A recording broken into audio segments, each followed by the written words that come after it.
I'm here today with Sharon, and let me see if I can get this acronym right. So you are from VBDS. Before we get into anything else, what does VBDS stand for? It stands for Veg Box Donation Scheme. Right. So you are Sharon. What is it you do with the VBDS, and what's your role? I'm the coordinator of it. I founded it originally, and have been running it ever since. And so we now have a registered charity with trustees, but I still manage it's the actual day-to-day running of it. Yeah. Fantastic. And we'll come to your accent in a minute, which is clearly you're not UK accent. We'll come on to that. But what do you do? What's the VBDS about? What is it you're doing through that? So we basically are kind of a food bank, but we don't do the normal food bank deliveries of sort of dry food, pastas and rice and tinned foods. So we're almost like an addition to a food bank delivery where we just do fresh fruit and veg boxes. And it could include eggs and some flowers and that sort of thing as well. But we almost kind of like a symbiotic relationship with the food banks where they're providing the dry food and we work with them to provide a healthy, fresh veg box for people. Fantastic. Yeah, much needed. We actually did use Food Bank quite a few years ago. We were unemployed. We couldn't get a job. We had rent to pay. We had children, no food in the cupboard. So we went to Food Bank. And yeah, it was the one thing that I thought I missed some fresh fruit. They had some, I think a few apples on the table, which we could take. But the fresh fruit and vegetables, it can make such a difference, can't it? It can. It's so essential for health. I mean, the other food is equally essential to stay alive. We can't provide enough food and veg and fruit to keep people alive, but it certainly adds that healthy aspect to it, which is great. Yeah, which I think is what which is what our experience of Food Bank, was it 4 or 5 years ago, is it's tinned goods. It's not going to be the healthiest, but you know what? You don't really care when you've got no food and your kids are hungry. You just want to feed them. So that's amazing. So how did you, what's the story? I mean, what you're doing is amazing, but what's the how of what you do? Okay. So my husband and I are both passionate gardeners, mainly vegetable gardening, organic vegetable gardening, and now no dig these days. And we just always found that we had so much extra left over, and everybody else we knew at the allotment, we have an allotment, and people growing stuff always have a lot extra. And we thought, well, how can we give it to people? But how do you know who's in need? We just didn't know how to know. And I was still working at the time, so we didn't really have time. But once I retired, I just felt this was something that just kept coming back to me. And so we started originally just at the allotment, giving extras from our allotment and other people on the allotments. This is in Potton in Bedfordshire. Other people donating extra that they had. And we just delivered in Potton to 3 or 4 households in the beginning, just veg boxes like that. And that's how it grew. But the passion all along was because I'd also helped at the food bank, a local food bank, and realized, as you did, that it's mostly dry and tinned goods, which is essential, but not necessarily the most healthy. And we just felt that we wanted to provide that healthy aspect to it. So that was really important to me because the health is important. Yeah. So that's what we do.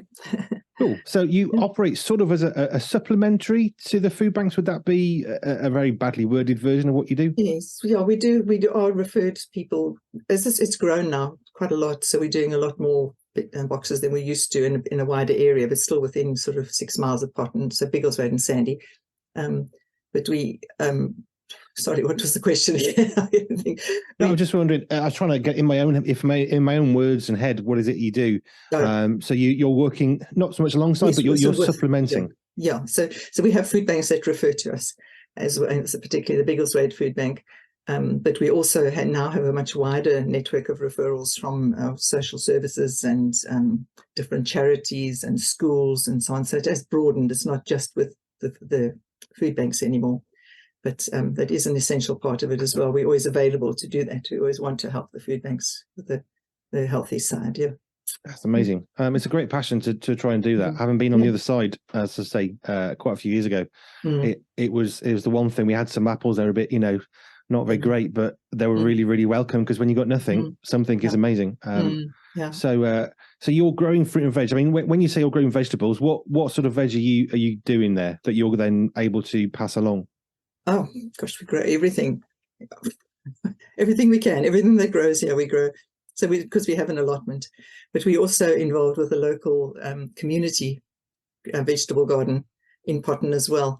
and they're called the Pot and Food Garden, and they also donate the veg that we grow there, and a little bit of fruit that we grow there. A lot of it is donated to the veg box as well, which they also feel gives more purpose to them as a community garden as well. So, yeah. So it's, but we honestly, we grow everything that anybody grows on the allotment, potatoes, cabbages, and just a small amount comes from us, but a lot of what we get also comes in donations from supermarkets and other vegetable businesses. So that's also a large part of what we get through Fair Share and Neighbourly mainly, who organise this. So we get donations, we collect all through the week. Volunteers go and collect donations of fruit and veg that are brought back to go into the veg boxes. So it's no longer just from the allotments or just from what we grow. It's much wider than that now. That's amazing. Helps a lot. Yeah. So have you found that your initial passion, I want to give, I've got a surplus of veg, so I'll give that away. Then a few more people got involved and that grew and grew. Have you found that your approach to your own allotment has changed because of your end use? Well, we do also use a lot of it for ourselves because we do believe in healthy eating, and we also feel that the more healthily something's grown and the better the soil quality is, the better the nutrients that we get from it. So no, I don't think so. I think the main aim is not just for us to grow it anymore. It's to source from a much wider area, because we could never grow enough, and that's not our remit really here. The growing is what we do, and out of that came the need the desire to provide a healthy diet for people who are in need, people in financial and food poverty. But the main thing is not for us to grow it; it's to distribute it. That's what's important. Which is the point. It's that end use, isn't it? It's what is the purpose of the food? So you've got a charity. How many people are there behind the scenes? You say you've got people picking up stuff and distributing. What's the size of the team you've built to now? Probably 10 to 12 volunteers at the moment, who help in various things. As you say, some collect food and some help to sort the food, because a lot of what we collect has to be cleaned up sometimes, and some people help pack and others help deliver, and some do all. It just depends what people want to be involved in. So, and then of course we have trustees as well who are also volunteers, so and their help is also invaluable. One of them is our treasurer, and one does the digital stuff, and so it's That's really cool. So I'm trying to think, get my head around how this works. But do you offer help to people who want to get involved with you? Say, well, I've got an allotment, I've got a big garden, I want to grow veg. Is there help for them, or is it you're more just we collect it and we distribute it? Yeah, it's mainly do we just collect and distribute it. Yeah. Okay. So if somebody wants to start growing veg, what would you say to them? Where do you begin? Where do you begin? I think they should look at No Dig. Is what it's called. It's all about soil health, and it's so important to compost your ground and not to dig it up, and to preserve all the microbes under the soil, and the worms and the fungi and everything else that's there, that helps to produce the healthy food that we eat. And so I think the first thing to do, Charles Dowding is my hero with this, but I think just to go online and just look for No Dig, which is very important. And organic, of course, because we don't spray, we don't fertilize, which means we have lots of bugs, and it's a continual battle. But that's the way we do it, and we feel it's healthy at the end of the day. We had an apple tree a few houses ago, and one of the kids says, "Was that organic then? We had those apples." I said, "Well, it's just an apple tree. We do nothing to it. So I guess technically it was, because we've not done anything." Yeah, I suppose legally it's not organic, but it's organically grown, I think. I had a friend who's a beekeeper, and he said, organic honey is it's rubbish. He said, I'm a beekeeper. I can't control where the bees go. You can't say they're going to stick to organic flowers because they're bees, So yes. And he was just saying, it's a bit of a thing. There's no such thing as organic honey unless you can control the environment. With a bee, you can't. But obviously, with planting, you can. Right, so I can hear an accent in there that doesn't sound to me like English. So, what's your story? What brought you over here? So we came to the UK in 2001. My husband's grandfather was British, so we were able to come over on what they call an ancestral visa. And he'd always he travelled and stayed here for some time when he was younger, and always wanted to come back. So we moved here 20 years ago, and it's been great for us. We still miss home. Home is home always. When it comes to the rugby, we know we support.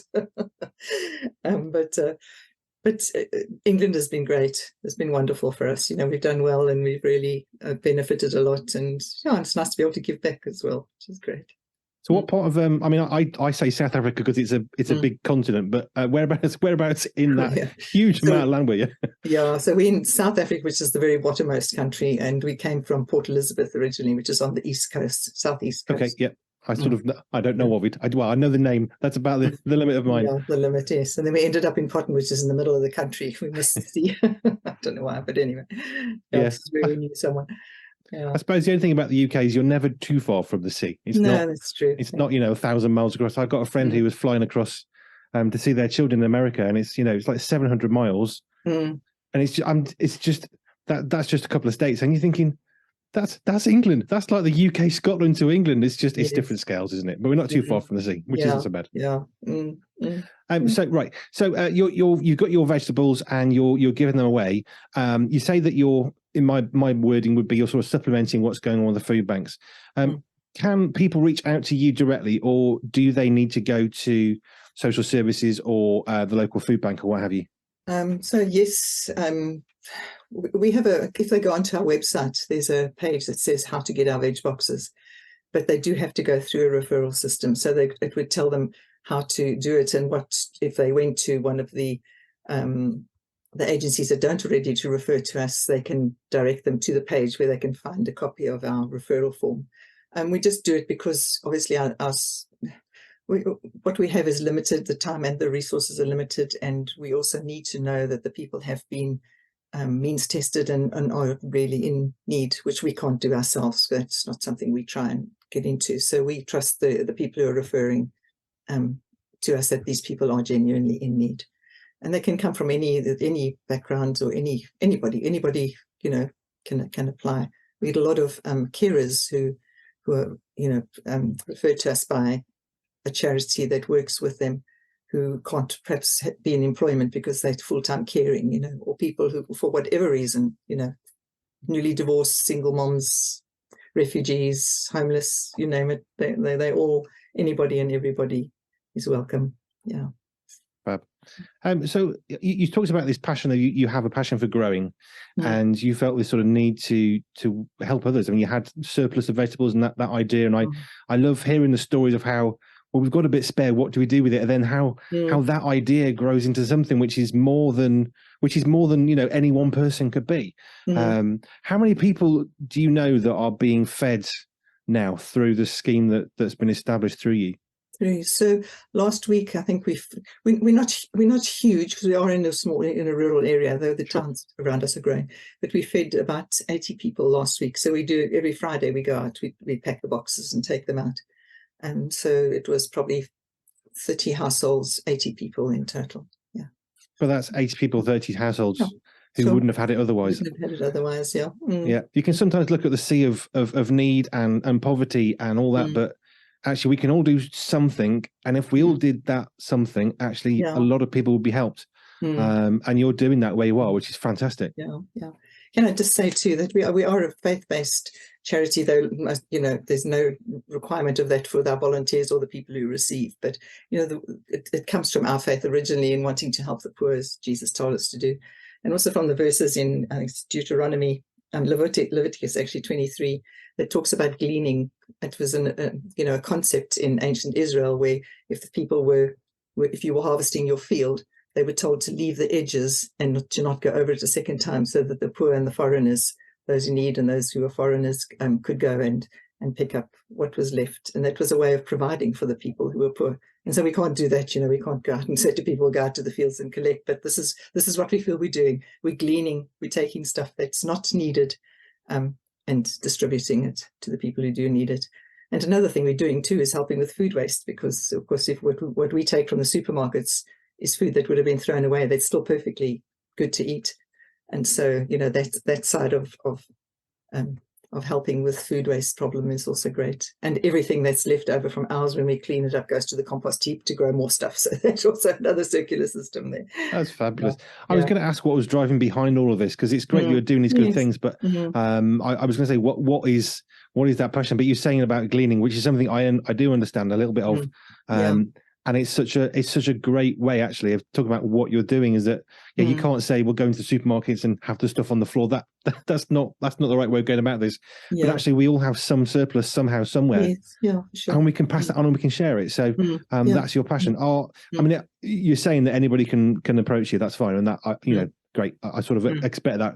That's as it should be. But the story that came to my mind was when you think about Boaz and Ruth, because Ruth was a widow who was in poverty, had a mother-in-law to care for, and she was there gleaning. And then Boaz, the guy who owned the field, then comes along and says, well, forget the gleaning, don't ignore whole patches and let her have even more. And it's that bountiful goodness, isn't it? And when you think about the earth with the goodness of what we can create, that's what I see in what you're doing as an organization, which is really wonderful. Thank you. I appreciate this. Yeah. That's fine.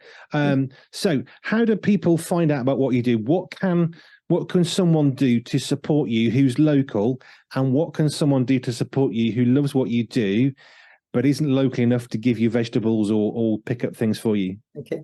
So obviously we're always looking for volunteers. We love to have new people volunteer. And I think it's wonderful because volunteers are not only giving and helping, they invite their community, but they're also joining a kind of a social group. We have tea and coffee in the middle of the packing and get together, and we have other times where we get together as well, social events. So it's great. It's a nice way for people to get involved in their community as well. And for people wider, obviously on our website we have a donations page. We do have to buy some stuff to top up the veg boxes, and as you know, veg and fruit, the prices have gone through the roof at the moment. So we do welcome donations. We do get quite a number of donations from local businesses and other people in the town, particularly at Christmas time, and everyone wants to give, which is great. So we're really happy to have donations for people who are, who want to support us, who perhaps are not local. And people also, if they want to do, buy our fruit and veg and donate and bring it to us, would be lovely. We get donations from the Potton Community Orchard, for instance. They give us a lot of apples in the summer, or other growers or other orchards, donate stuff. So it all helps, and it all adds up, and it all helps us to fill those boxes, which is what's important. Yeah. That's really good. The question I was going to ask you, do you know of any other, I suppose, supplementary food bank schemes? That's bad phrasing, but do you know of any others that are doing something similar to you? I believe there is another one in our area, and I'm sure there are others, but I don't know about them personally. Someone just mentioned they thought there was, and somebody else doing a similar thing. But I think it's fairly unique. I think at the moment, there are not many charities that are doing this exclusively. Yeah. So if somebody wanted to set some up, would they be able to approach you and say, yes, could you point us? What did you do? What are all the potholes that we want to avoid that you've been through and bounced out of? Yeah. I mean, we'd be very happy to have other, we would like to actually expand and have other veg box schemes in different areas that we could, that would actually link to us. And then obviously we have, the whole setup and all the documents and the flyers and everything has already been done. So yes, of course, we would love for it to expand and to grow. So people would just be welcome to contact us at any time, and we can do that. Fabulous. And I'm guessing it's going to be a busier time for you. You've already said people are more inclined to give when it comes towards Christmas. So I guess you are going to be busier in the next few weeks, I guess. Yes, we are. Yeah, we're looking. Every year we do a Christmas. What we do, it's something a bit different. We do a Christmas Day meal box just before Christmas, and then we don't just do veg and fruit. We get a roast of some kind, everything that they would need for breakfast and dinner, the ingredients for breakfast and dinner for Christmas Day. So specifically for people who are not with family, or not, don't have anywhere to go or to be with, or or can't afford to have a Christmas. So, and then if we get donations of presents, which we got last year from a company close by, and I think Lidl is giving us presents this year as well for the children. So we include presents and Christmas crackers and so on. So we have this whole meal, and a lot of people like to come and just do that. They love to get involved with just helping to pack and distribute the Christmas Day boxes. So yeah. So we will be busy. So we're busy now looking for donations, particularly. And especially meat donations, because that's the expensive part of the box. So sort of your pigs in blankets, and stuffing and gravies, and what else, and the roast itself. It's fabulous. Yeah. It's been a joy to talk to you, to find out about what you're doing. We look at the need around us and think, what can we do? Actually, you're doing it, and you're doing something so, in a sense, so simple. It's just giving people fruit and veg, and things that they need. And I love that. I love the fact that you see that in terms of, it's been the hands and feet of Jesus, literally, isn't it? And Jesus would go out and meet a need. That's what you're doing. So that's really great. Can you give us your website so that people who want to find out more or donate or get involved or whatever can get in touch with you? So it's www.VBDS, which stands for Veg Box Donation Scheme, right? So www.vbds.org.uk. And we'd love to hear from you. Great. And we'll put that on the video and the podcast as well, so people can find out about you. Sharon, thank you for your time. It's really I'm so honored to meet so many people doing interviews who are doing such a wide array of things. And every so often something comes along, I just think, wow, that's really cool. That's a really good idea. And this is one of those for me. So it's been a delight and a pleasure to spend some time with you today. Talking about this. So I hope you get all that you need as we go into Christmas. Thank you for what you're doing on behalf of somebody who's been the other side. It's invaluable. So thank you for your time today. Have a great rest of your day. Thank you for having me. Thank you. Bye for now.